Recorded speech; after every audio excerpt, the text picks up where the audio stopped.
All right, good morning, everybody. We are going to work through a table tools this morning, including some merging of cells and splitting of cells and formulas and inserting rows and all that stuff. So once we get a table, so if you didn't have a table open on your screen, you would have to insert a table, which you can easily do. Just insert and a table is this button right here. It's on the insert tab and a table. And then you would choose how many rows and how many columns you'd want in your table, and you would insert it. And that would be the starting point for inserting any table, is putting the basic foundation of the table, and then you work from there. But we've done tables before, and we have a table open here on the screen. So now we're going to move into our different features within the table. So when you are not selected, when you're not on the table, you can't see the table tabs. Those are those magic ribbons that appear when you're actually using them. So if we click anywhere inside the table, you'll now see that table design and table layout showed up. But if you're outside, it's not there.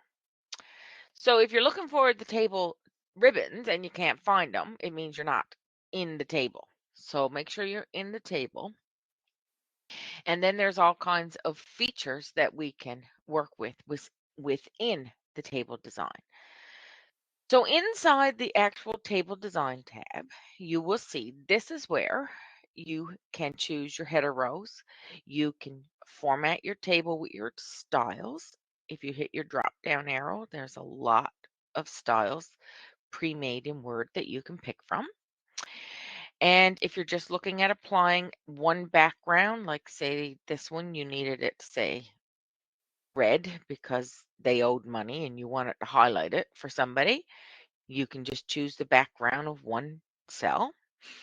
You can choose the lines going around the table if you want it to make sure this table was extremely bolded.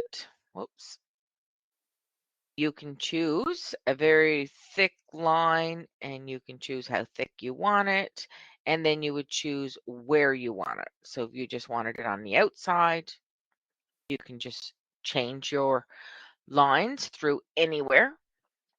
If you select one cell, this will apply to the cell. If you select the whole table, it'll apply to the table.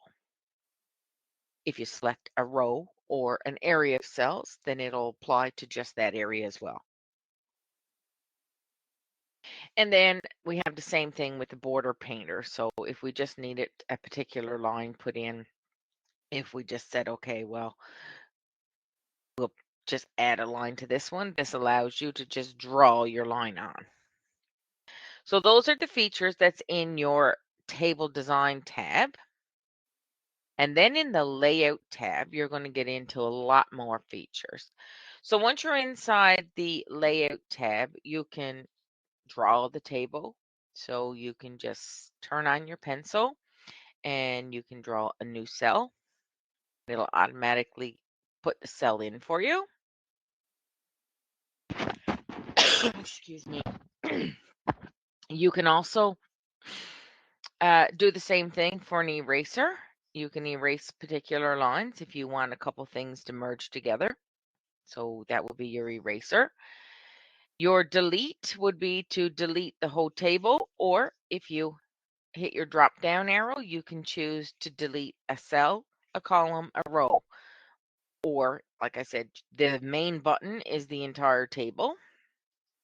Now, inserting a row above. So if we needed a new row inserted above, you make sure you're in the the cell or the row that you want the line above. So this would put your insert a row above, insert a row below. So you would have new rows show up in your table. And the good thing about using the insert button to put it in is that Word will automatically color it the way it needs to be colored based on the format that you've already applied to your table. So that works well. We have the insert left and right. This is if you needed another cell, it would actually grow inside of the table. So and it does throw everything a little bit wonky. So it would create you a new row or new column, left or right. Split cells. Split cells is when you have 2 or 3 cells and you want to split them. So this, for example, these cells right here have already been merged. So if I split them, I can choose how I want to split them. I want to split mine in 2 columns and 1 row. So if I say OK, now it'll split into 2 columns. If I change my mind and I said, no, I meant to say split them in 2 rows and 1 column, then you would go in and you would just choose it to 1 column and 2 rows, and it would split it for you. Now, if it's splitting it for you, it may take all the text into one area. So you may have to move your text over to the new cell yourself if you want it to. So this, for example, you would just have to move it into the new cell. And then if we want to merge, you would select the two and you'll be in your tables. So merging cells is joining them together. So if we hit merge cells, they would all become one cell again. And once it's merged and it becomes one cell, you can go back and split it if you need to. If you changed your mind about that, this stuff can all be undone. Now, AutoFit is one of my favorite buttons, and there's a lot of people who miss AutoFit. When you do a table normally, if your table is not margin to margin, normally you would AutoFit it. So when you AutoFit a table to contents, it shrinks the table down to just the size that it needs to be. And this is the kind of table that we usually would use in letters and memos and reports and everything. We don't want great big tables with lots of white space.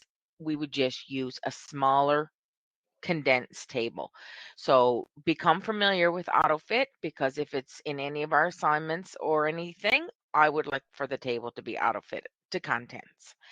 And once it's auto-fitted, we usually change the position of it. And we would usually like to have the table centered, which is back on the Home tab where we would center it. So if you were having this table inside of a memo, that's how it would look. It would be centered between the margins and auto-fit to contents. If you needed to change the row height or width, you can just select. So just say, for example, we wanted to change this row and we wanted it to be higher, we would choose it right here. So this is your row height and your row width. Once you select a row, it would tell you how high it actually is, and then you can choose to make it bigger. So a lot of times you'll be told you wanted a certain height. So this one was 0.15, and you can just type the numbers in, and that works as well too. Excuse me. And then we also have, I'll scan to the Rather computer. We have distribute rows and distribute columns. So if our rows and our columns weren't equal and we wanted them all to be equal, this is how you would distribute them. So say, for example, we had one bigger one here, and we said, yeah, we would like for them to be all equal. So we're going to distribute our rows and it'll equally spread it out so that now all your rows are spread out equally. So that's another good little feature. And then you have the layout. So the layout is really important because the layout is how the content of each cell is positioned. And the content of each cell should follow particular rules. So whenever we have anything at the left side of our table, we usually left aligned it. And most of the times we would center left align so that it's distributed in the middle of the cell and everything is to the left. Whenever you have numbers, numbers are always to the right. So unless you have a decimal tab, which we will get into later. But for right now, everything would be to the right. So we would want to make sure everything is right and center, because you don't, unless specifically asked, you wouldn't center and you wouldn't left align numbers. They're always to the right. And then we have text direction. So text direction is a way to make your table stand out a little bit for something in particular that you may want. So for example, sometimes if you can't fit all your words across a page, if this table was twice as wide and the heading row was the biggest, you could change your text direction so that it could reduce the amount of space it would take up. So each time you hit the button, it'll pick a new direction for you. So first is down, then it's up, and then it's back to normal. And then you have cell margins, which is the same thing as page margins, but it's for the actual cell. So how close will it go to the edge of your graph line? So we usually just leave that at default. And then you have sort. So if you're sorting a table, you would hit your sort button. You would choose which you want it sorted by, ascending, descending, and you would say, okay. So now this one chose and it resorted based on the expenses. So sort and text direction, cell size, merge and split columns. The only way to really become super comfortable with all this is to play with it. Like all of it.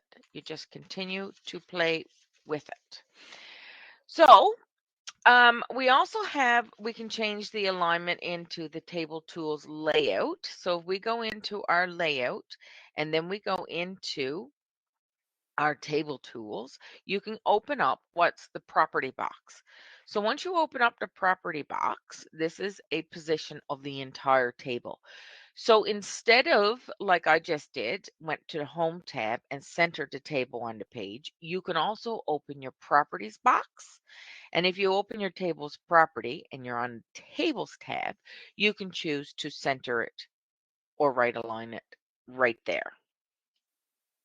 So there is always more than one place to find things. So you can use your table property, and this would be the same thing for row. You can choose different features for rows and cells are all into the same.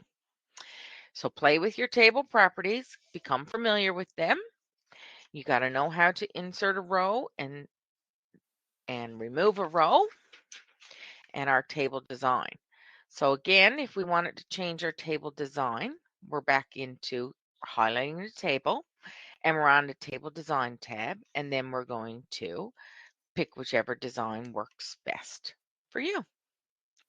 So if we didn't want the table, now if you look at your table design, we have all of these rows featured.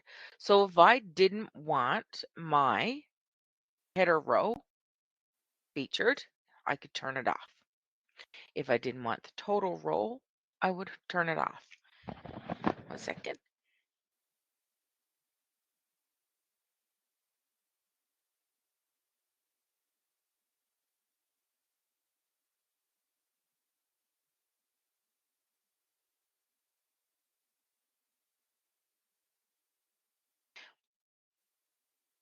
So turning on and off these these rows, you'll see it more here because that's the table that's applied or what we're changing the features for. So if you look at these little images here, you'll see if I turn off the total row, it'll disappear. If I turn off the header row, it'll disappear. So it totally depends on which table you have highlighted. And then if you wanted to change the colors or something, you would just click on it. And then if we want to center it again, we would have the option of going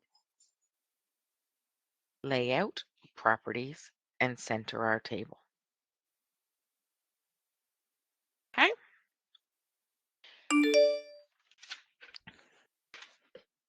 Now, let me see. I think I just covered all of lesson 61. Table commands, text direction, distributing cells, repeating headers. Okay, so repeating headers is when a table is divided between more than one page. So if this table had enough rows that it went over onto the next page, so we could do that. Just your tab, once you get to the end of a line, a tab will create a whole new row for you. So you can just hold down your tab key. So because we have the header here, once it rolls over, there's nothing, but you can choose to turn that on. So what you would do is you would select the rows you want to repeat. We would select these two rows.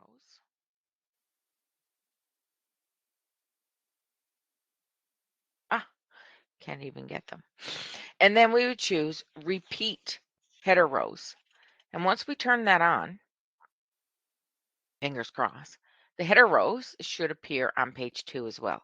So no matter how many times you or how long or how big your table is, if it rolls to a new page, you still know what your headings are, which is really, really important because it gets really complicated when you're looking at a very large table and all of a sudden I'm trying to figure out, okay, what is this 464? And if I got to scroll up 3 pages to find out that, okay, that's the February column. So that's also a really, really good feature. So we also have page orientation. Excuse me, I cannot get rid of this cough. So when we have a table, if our table was really large and we wanted to change the layout, you could just do that into the layout tab, which is the same for any of our Word documents, and we would change our orientation to landscape. And if we change it to landscape, the table will change, the paper itself will change onto a landscape.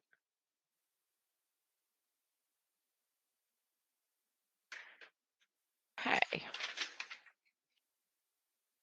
All right, let's see. Decimal tabs. Wow, I flew through that. Okay, for decimal tabs, I actually have a video made for you guys. So I'm going to stop sharing this screen and pop over to the video to play it for you. Just 1 second.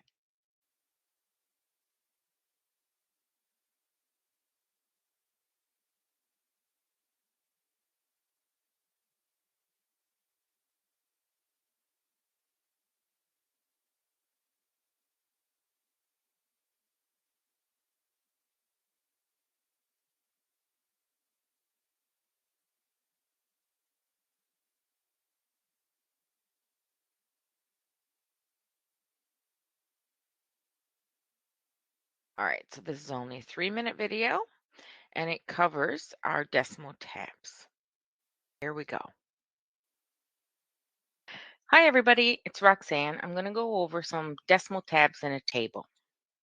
And this is something that a lot of people struggle with, but it's something that's super useful when you're doing any table that contains money in a Word document. So what I have here is a table entered, very basic, and it simply contains everything in it is left aligned. So we're going to start with our first cell and we're going to look at it. We can select it. Now, a title, generally, we would like to have it center aligned. So let's go ahead and center it. Same thing with headings. We like to have those centered. So let's center. Now we are into our information. So the information, generally, we like to keep left aligned. This is usually names, titles, details, whatever our table contains. This we generally keep. We generally keep column A left aligned. So now we're into January, February, March in our total columns, which are all containing money, so we would like to have them aligned at a decimal. So if we centered them, the decimals are not going to line up. If we left align them, because they all have two decimal places, the decimals will all line up. However, it doesn't look really good. Should be in the center further of our cell. So we don't like that either. So I'm going to put that back to the left, and I'm going to start with a tab. Here's my easiest way to tell you to work with decimal tabs. Select your cell. Have a look in the ruler bar and where you would like to put your tab. I think we might want to have our decimal maybe about here, just under the A. So if we went up, it would be just to the right of the 2. So if we put a click there, you're going to get a left tab. We don't want a left tab. If we hover our mouse till the left tab words show up, we can double click and that will open our tab box. Then we can choose to change that left tab to a decimal tab and we can say, okay. And now our numbers all line up where this left tab is. If we thought, okay, maybe, you know what, I think I'd like to have it just a smidge more to the left, we can click on our left tab, on our decimal tab up in the ruler bar, and we can drag it over. And we can position it exactly where we want it. And as long as all the numbers and all the cells are selected, we can continue to move them all together at once. We can do the same thing here. We can click where we think we would want the tab. We can double click. Opens our box. Choose decimal. Say OK.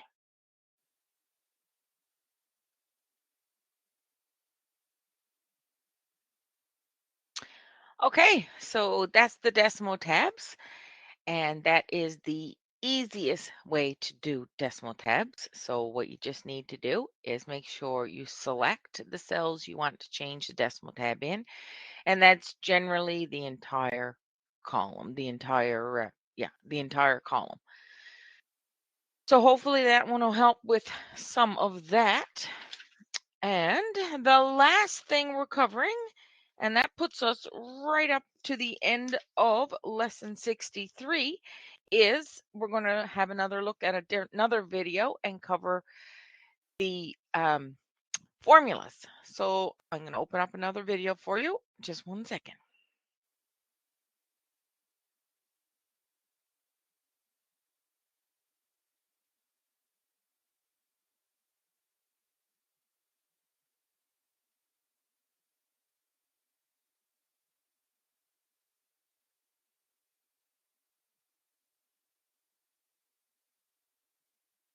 Hi everyone, it's Roxanne. I'm going to go over how to use formulas in a word table. I've got a table here that I just created. It includes some numbers, and I've added a total row, an average row, a minimum, maximum, and count row. So that's some basic formulas that Word offers, and I'm going to explain how we use them. So Word tables are set up just like an Excel spreadsheet in the cell counting. So your first cell is going to be A1. If they're all merged together, it's still just A1.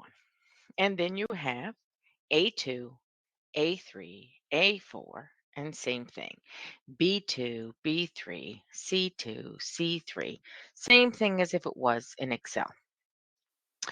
So for this situation, we need to pay particular note to the cells that actually have the numbers in it. So for these here, it's going to be B, 3, 4, 5, 6, and 7. Okay. So when we're ready to start a formula, we're going to put our cursor in the cell that we want the formula to be entered in. So first is our total, which is the sum of the numbers. So we're going to go onto our Table Tools Layout tab and click the FX Formula button. It's in the Data group. So when you click the FX Formula button, Word pops up the little text box for you. And in this case, Word automatically tries to guess the formula you want. So there's numbers right above it. So Word assumes that you're trying to add the numbers above. And you are. So for this one, you can just say, okay. So if we tried the next one, it would be the same thing.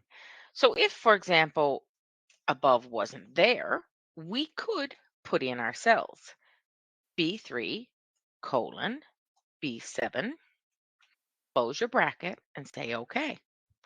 It would do the same thing. So our next one, we can use our formula again. What if we didn't want the numbers above? For example, what if we wanted the numbers to the right? We could go in and choose the formula. And instead of saying above, we're going to say, I'm curious to see what it is to the right. And if we said okay, Word will look to the right and add the numbers that's there. So that all worked. Now it automatically puts above in, and this is what we need. And we'll put the total in as well. Now we can choose the total above, or if we didn't want to, we could choose the numbers to the left. And Word would have totaled these numbers for you.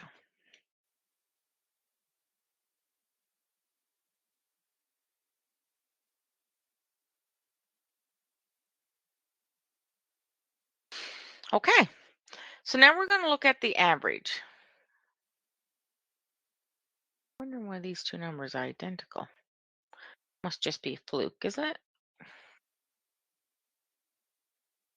Sorry, having a little double check here. Okay, perfect. Okay, so now we're going to talk about average. So we're going to click our formula button again, and the formula button, the box pops up, and now we're looking to find an average. So Word is still trying to add the numbers above, which this is not what we want. So we're going to take out that formula. But just like Excel, every formula needs to start with an equal sign. So we can leave our equal sign there. And now we're going to choose in the paste function is a list of different formulas that you can choose from. So we're going to choose average.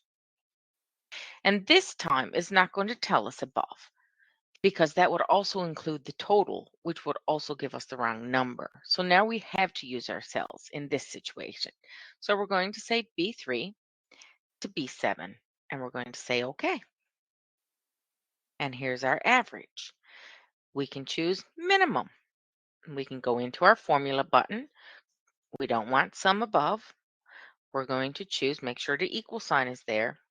We're going to look for min, and the same thing, B3, B7.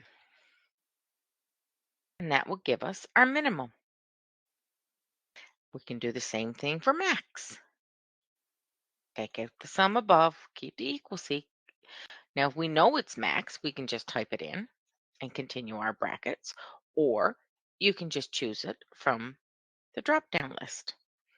So I've already typed it in, so I'll just carry on. So it's B3, B7. And count. So count is not really important in this table because we know there's only 5 items: rent, food, transportation, clothing, and miscellaneous. But in a table that was 10 pages long and we weren't sure how many there was, we can do count. So count is a count of the cells. Instead of totaling or adding them, it's just how many are there. So let's take this out and we're going to choose count. And same thing, we're looking at B3 to B7. So pretend that's a crazy big number and we'd say okay, and it tells us there's 5.